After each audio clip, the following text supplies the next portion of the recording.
Halo, jumpa lagi dengan saya di materi pembelajaran administrasi sistem jaringan.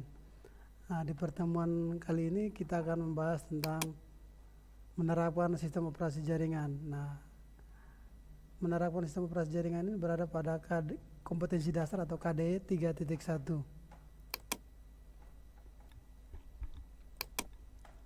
Kita lihat IPK, indikator pencapaian kompetensi. Itu ada 3 bagian.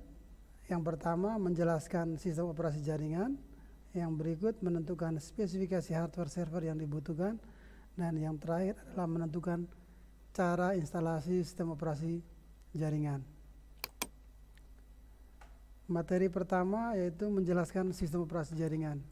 Kita lihat sama-sama pengertian dari sistem operasi jaringan. Nah, sistem operasi jaringan atau network operation system itu adalah sebuah jenis sistem operasi yang ditujukan untuk menangani jaringan. Umumnya, sistem operasi ini terdiri atas banyak layanan atau servis yang ditujukan untuk melayani pengguna seperti layanan berbagi berkas, layanan berbagi alat pencetak, layanan DNS atau DNS service, layanan HTTP atau HTTP service, DHCP service, dan web service, serta masih banyak layanan atau service yang disiapkan oleh sistem operasi jaringan ini. Nah, pada sistem operasi jaringan terdapat beberapa karakteristik. Yang pertama, sebagai pusat kendali sumber daya jaringan. Yang kedua, akses aman ke sebuah jaringan. Yang ketiga, mengizinkan remote user terkoneksi ke jaringan. Yang keempat, mengizinkan user terkoneksi ke jaringan lain. Dan yang kelima, sebagai backup data dan memastikan data tersebut tersedia. Kita lihat yang pertama sebagai pusat kendali sumber daya jaringan. Jadi, sistem operasi ini ketika kita install pada sebuah server, maka sistem operasi ini akan mengendalikan seluruh sumber daya yang ada, baik itu sumber daya untuk perangkat kerasnya maupun sumber daya untuk perangkat lunaknya atau aplikasi-aplikasi yang disiapkan. Misalnya tadi sudah dijelaskan, tadi ada layanan berbagi cetak atau printer tadi, dia akan mengontrol sumber daya itu. Yang berikut ada layanan DNS service. Nah, dia akan mengontrol semua itu, dia akan mengendalikan sumber daya yang ada dalam jaringan tersebut yang telah didefinisikan pada awal tadi. Selanjutnya ada akses aman ke sebuah jaringan. Nah, pada sistem operasi jaringan ini akan dikonfigurasi yang namanya VPN atau Virtual Private Network. Di situ sebuah jaringan ketika digunakan, dia akan melindungi pengguna dari serangan dari hacker atau spam dari luar yang akan mencuri data melalui jaringan tadi. Jadi sistem operasi akan melakukan pengamanan terhadap alur atau komunikasi dalam jaringan tadi. Yang ketiga, mengizinkan remote user terkoneksi ke jaringan. Jadi dalam sebuah sistem operasi jaringan ini kita bisa membuat sebuah remote user, remote server, sehingga user bisa masuk ke dalam jaringan tadi menggunakan aplikasi remote atau remote desktop. Di mana untuk menggunakan remote ini setiap user pastinya akan diberikan password ataupun password serta akun usernya, sehingga ketika dia login masuk ke situ maka dia bisa terkoneksi ke dalam jaringan. Yang keempat itu mengizinkan user terkoneksi ke jaringan lain. Nah, selain dia bisa terkoneksi ke dalam server, dia juga akan bisa diarahkan untuk bisa terkoneksi ke internet. Selain dia melewati server yang kita bangun, nah user tersebut juga bisa akan diteruskan atau dialihkan ke koneksi jaringan seperti internet tadi. Yang kelima, backup data. Nah, ketika kita menginstal sebuah sistem operasi jaringan pada sebuah server, maka seluruh data kita bisa backup pada server tersebut, sehingga data tersebut bisa disimpan di situ. Yang pastinya keamanan data akan lebih terjamin.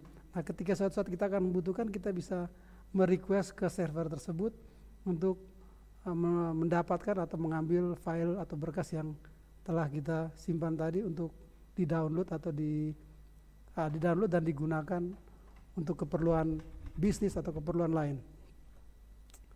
Selanjutnya, fungsi utama dari sistem operasi jaringan. Fungsi pertama yaitu menghubungkan sejumlah komputer dan perangkat lainnya ke sebuah jaringan, ya seperti karakteristik tadi yang sudah dibahas tadi.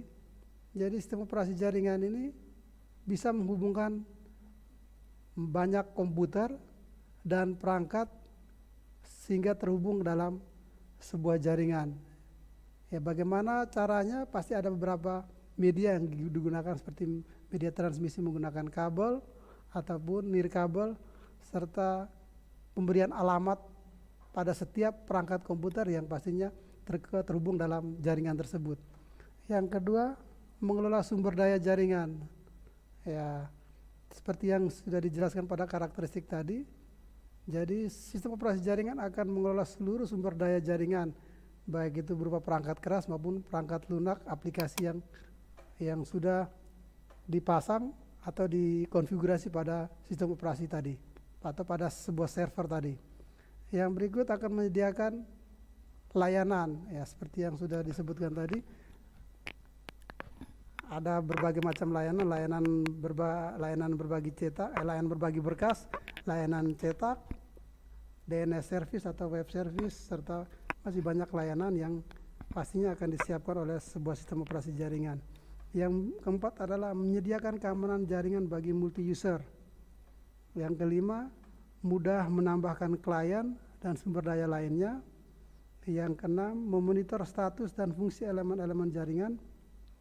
Yang ketujuh, distribusi program dan update software ke klien.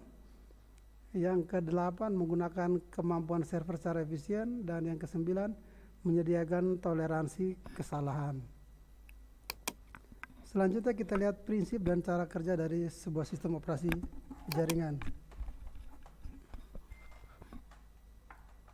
Nah, sebuah sistem operasi jaringan biasanya dipakai pada sebuah server di dalam sebuah jaringan.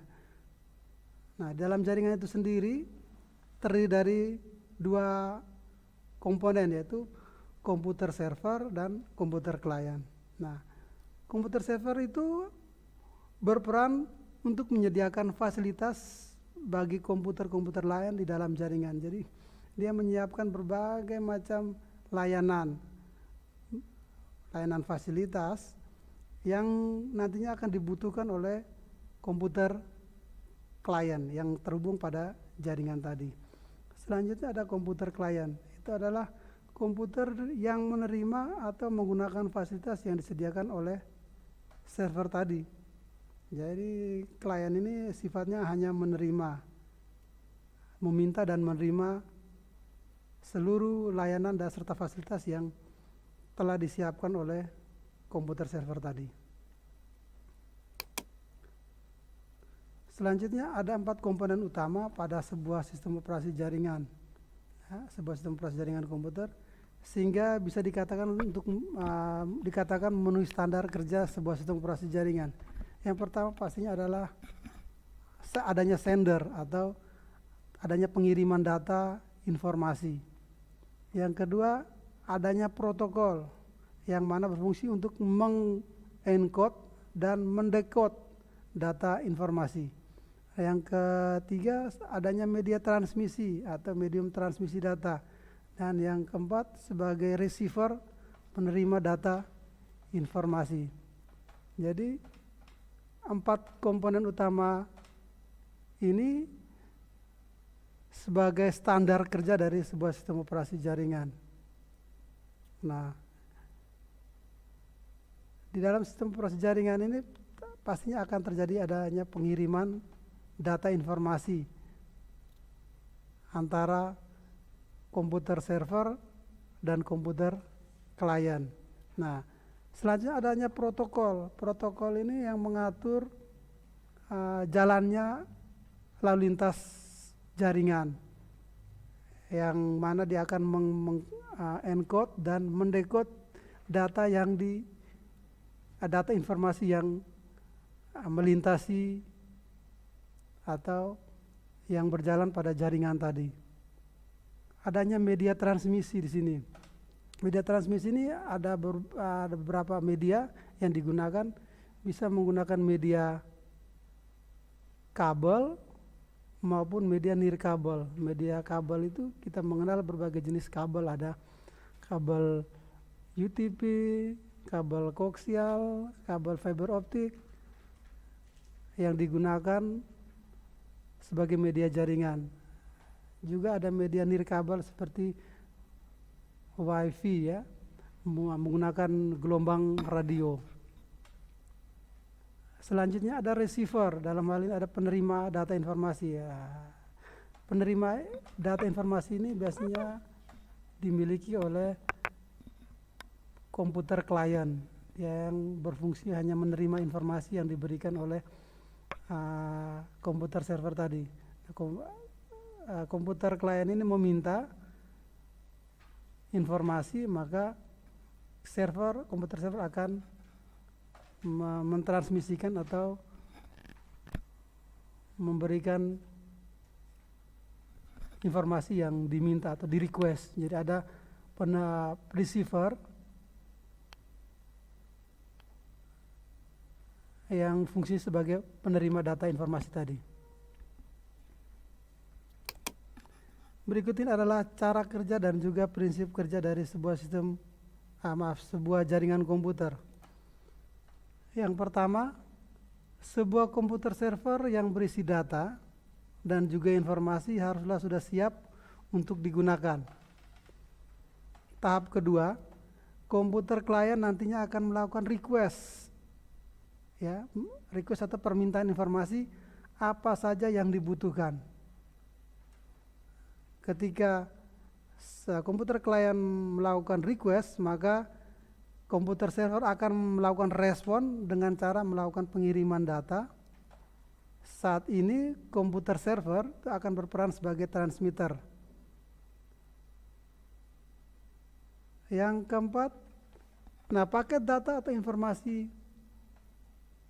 dan lainnya kemudian akan ditransmisikan dari server tadi melalui sebuah jaringan komputer, baik secara kabel maupun nirkabel. Seperti yang dijelaskan tadi, adanya media transmitter tadi ya. Nah, apabila jaringan menggunakan prinsip kerja peer to peer, maka paket data akan langsung ditransmisikan ke komputer user yang berperan sebagai server. Nah, kalau konsep peer to peer ini berarti antara perangkat komputer yang satu dengan perangkat komputer yang lain tanpa media receiver atau media perantara. Dalam hal ini seperti hub atau switch atau bridge. Jadi langsung menggunakan kabel antara komputer satu dengan komputer yang lain. Yang keenam, apabila mengimplementasikan topologi jaringan tertentu seperti topologi star, maka sebelumnya paket data tadi akan dipecah terlebih dahulu dengan menggunakan perangkat keras jaringan seperti hub, switch, bridge, dan juga router yang kemudian akan diteruskan ke lebih dari satu komputer klien yang menjadi receiver. Nah, yang ketujuh, dalam proses transmisinya, paket data akan melewati beberapa protokol dan juga lapisan atau layar di setiap paket data mulai dikirimkan oleh server melewati perangkat keras jaringan hingga sampai ke komputer klien. Jadi kira-kira ada 7 tahapan dari cara kerja dan juga prinsip kerja dari sebuah jaringan tadi. Selanjutnya kita lihat jenis-jenis dari sistem operasi jaringan berdasarkan layanan interface. Yang pertama, layanan interface berbasis GUI atau Graphic User Interface. Adalah antarmuka pada sistem operasi komputer yang menggunakan menu grafis atau gambar agar mempermudah para penggunanya untuk berinteraksi dengan komputer atau sistem operasi. Ya, berbasis grafik atau biasa disebut juga dengan GUI tadi, itu lebih friendly, lebih bersahabat karena antarmukanya berupa tampilan gambar-gambar sehingga mempermudah pengguna dalam mengoperasikan sistem operasi jaringan tadi. Ya, dia lebih mudah. Contohnya di sini seperti Linux Red Hat, Windows NT atau Windows Server 2008-2016 itu sudah bisa menggunakan layanan interface berbasis grafik tadi. Yang kedua, layanan interface berbasis CLI atau Command Line Interface. Dari istilahnya Command Line Interface artinya menggunakan perintah teks. Ya, kita lihat definisi sini adalah tipe antarmuka di mana pengguna berinteraksi dengan sistem operasi melalui teks terminal. Pengguna menjalankan perintah dan program di sistem operasi tersebut dengan cara mengetikkan baris-baris tertentu. Contoh sistem operasi di sini ada Linux Debian, Linux SUSE dan berbagai varian Linux lainnya yang menggunakan layanan interface CLI ini. Selanjutnya adalah kelebihan dan kekurangan dari sistem operasi. Nah, setiap sistem operasi pastinya memiliki kelebihan dan kekurangan. Untuk itu, ketika kita memilih sebuah sistem operasi, kita perlu menganalisa kebutuhan dari perangkat kita. Mana yang sesuai dengan perangkat keras komputer kita. Jika kita menggunakan kita akan menggunakan komputer kita sebagai server, pastinya kita harus memilih sistem operasi jaringan. Sementara kalau kita ingin menggunakan PC kita sebagai klien, maka kita menggunakan sistem operasi yang biasa. Nah, sistem operasi ini ada sistem operasi Linux, ada sistem operasi Windows. Setiap sistem operasi ini memiliki kekurangan dan kelebihan. Salah satunya yang kita bisa bahas itu dari sisi legalitas, ya. Kalau sistem operasi Linux itu dia berbasis open source, itu terbuka bagi siapa saja yang ingin menggunakan, diberikan kebebasan tanpa membayar lisensinya. Sementara sistem operasi Windows itu kita harus membayar lisensi terhadap Microsoft. Ya, artinya mempunyai hak ciptanya. Jadi untuk memilih sistem operasi itu kita harus melihat atau menganalisa terlebih dahulu, baik dari sisi budget maupun perangkat serta kebutuhannya, yang harus kita pilih yang mana yang cocok untuk perangkat atau komputer kita nantinya. Selanjutnya IPK yang berikut adalah menentukan spesifikasi hardware server yang dibutuhkan.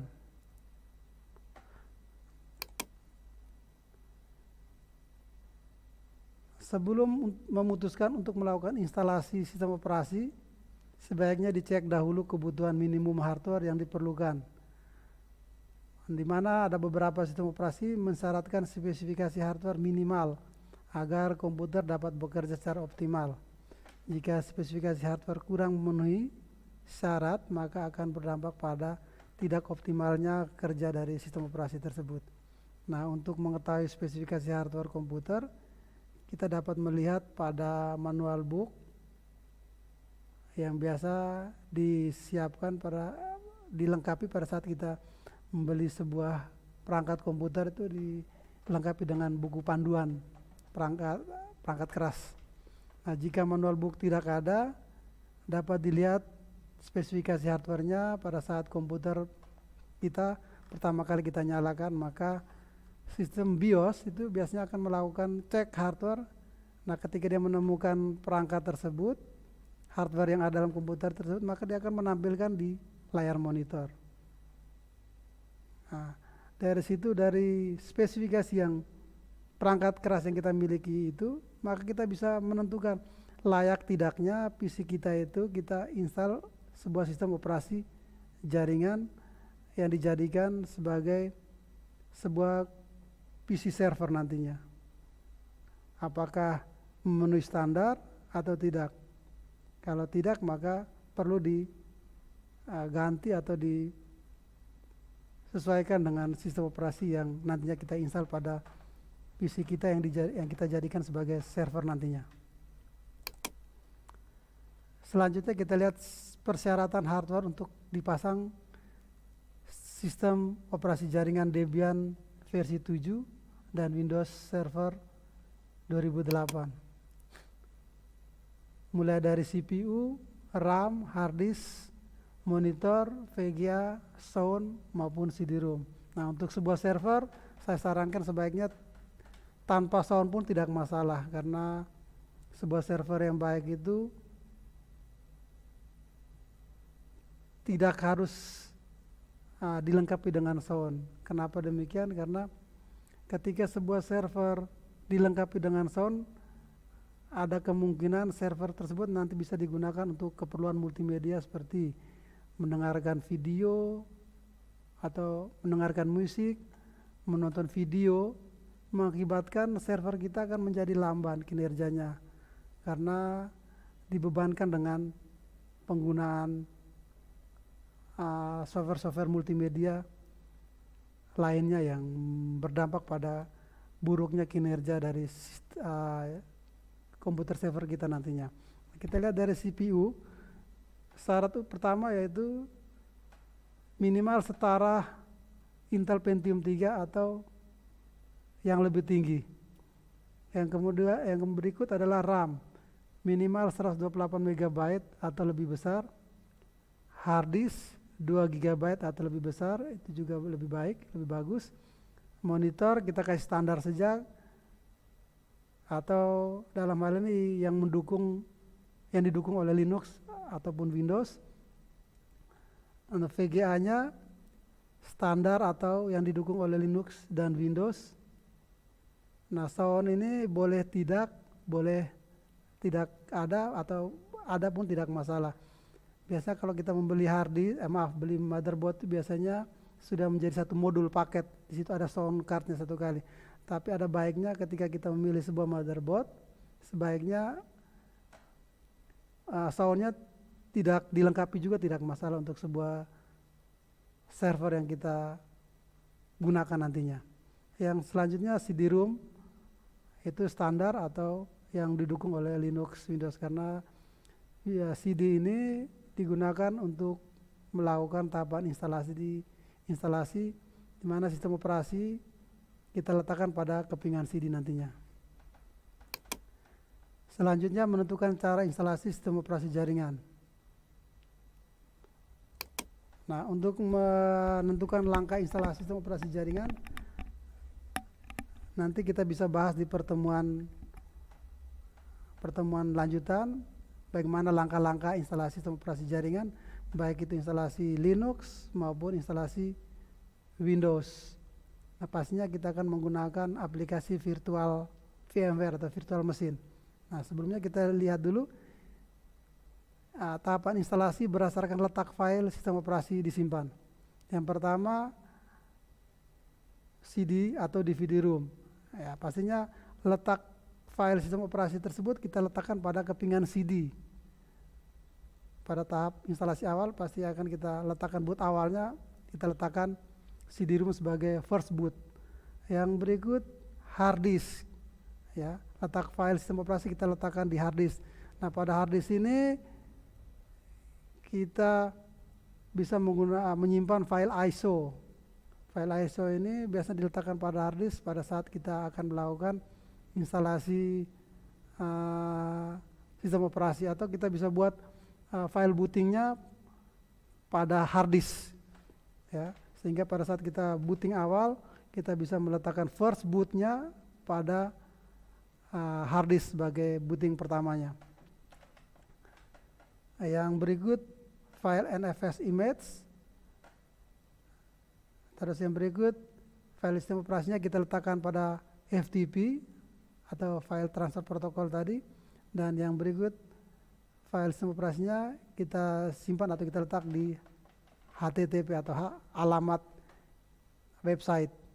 Nah, kira-kira 5 ini yang menjadi letak file sistem operasi yang nantinya kita simpan atau kita ambil sumbernya atau resource-nya. Nah, mungkin itu saja materi yang kita bahas pada pertemuan kali ini. Untuk instalasi, langkah-langkah instalasinya nanti kita bahas pada pertemuan yang akan datang. Sekian, wassalam.